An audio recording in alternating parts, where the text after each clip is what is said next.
अस्सलाम वालेकुम प्यारे बच्चों। आज हम क्वेश्चन नंबर 10 करेंगे। क्वेश्चन नंबर 10 है what are exhaustible natural resources, give examples. Exhaustible natural resources क्या होते हैं और एग्जांपल से हमें इसको दिखाना है। एग्जॉस्टिबल नेचुरल रिसोर्सेज वो नेचुरल रिसोर्स होते हैं जो काफ़ी लिमिटेड क्वांटिटी में मौजूद होते हैं यहाँ पे, और ये एग्जॉस्ट हो जाते हैं, डिप्लीट हो जाते हैं, ये कम हो जाते हैं जब इनको हम खर्च करते हैं। यानी जब इस पे ह्यूमन एक्टिविटीज़ ज़्यादा होती हैं या जब ह्यूमंस इसको ज़्यादा यूज़ करते हैं और ये रिसोर्सेज कम हो जाते हैं। ठीक है, इनको हम एग्जॉस्टिबल नेचुरल रिसोर्सेज कहते हैं। जैसे कि कोल, पेट्रोलियम, यानी ये वो चीज़ें होती हैं जिनको बनने में फिर बहुत ज़्यादा टाइम लगता है, बहुत ज़्यादा, इसको करोड़ों साल लग जाते हैं। तो इसीलिए हम इनको एग्जॉस्टिबल नेचुरल रिसोर्सेज कहते हैं, क्योंकि ये एग्जॉस्ट हो जाते हैं। और इसी तरह से फिर नेक्स्ट क्वेश्चन है, या मैं इसको आपको पढ़ के सुनाता हूँ।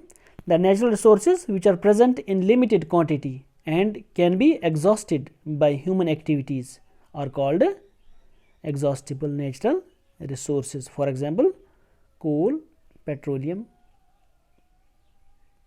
ठीक, इसी तरह से फिर क्वेश्चन नंबर 11 है what are inexhaustible natural resources, give examples. ये क्वेश्चन नंबर 10 का अपोजिट है, या इसका जो उल्टा है। ठीक है, एग्जॉस्टिबल में हमने देखा कि जो ह्यूमन एक्टिविटी से कम हो जाता है, लेकिन इनएग्जॉस्टिबल जो होते हैं ये ह्यूमन एक्टिविटी से कम नहीं होते हैं। ठीक है, ये कम नहीं हो जाते हैं। तो what are exhaustible natural resources, यानी ये वो नेचुरल रिसोर्सेज होते हैं जो हमारे यहाँ पे अनलिमिटेड क्वांटिटी में मौजूद होते हैं और ये कम नहीं पड़ते हैं ह्यूमन एक्टिविटीज़ से। इनको हम इनएग्जॉस्टिबल नेचुरल रिसोर्सेज कहते हैं।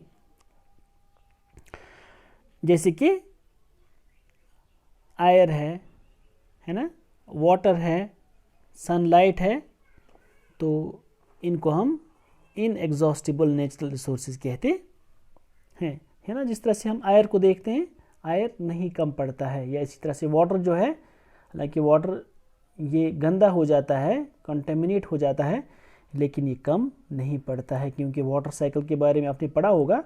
उसमें ये वाटर जो होता है ये एक बार फिर से हमारे यहाँ पे आ जाता है। इसी तरह से सनलाइट भी देखते हैं हम, सनलाइट भी ऐसे कम नहीं पड़ती है। तो हम कहेंगे कि ये इनएग्जॉस्टिबल नेचुरल रिसोर्सेज होते हैं।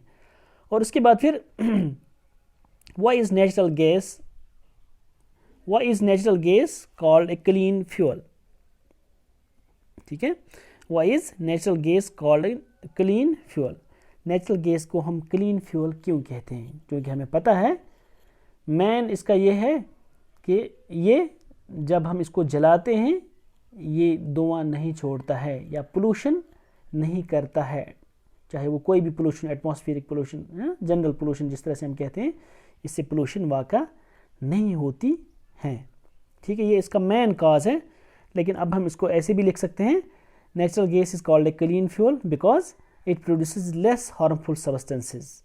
ये काफ़ी जो इससे जो ऐसी चीज़ें होती हैं जिनसे हमें नुकसान पहुंचता है, ये काफ़ी कम रिलीज़ करता है।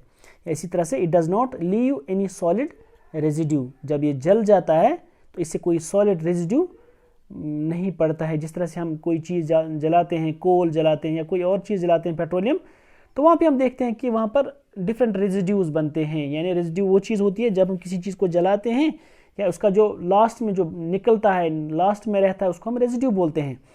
ठीक है, तो इससे कोई ऐसा खासा कोई सॉलिड रेजिड्यू नहीं रहता है।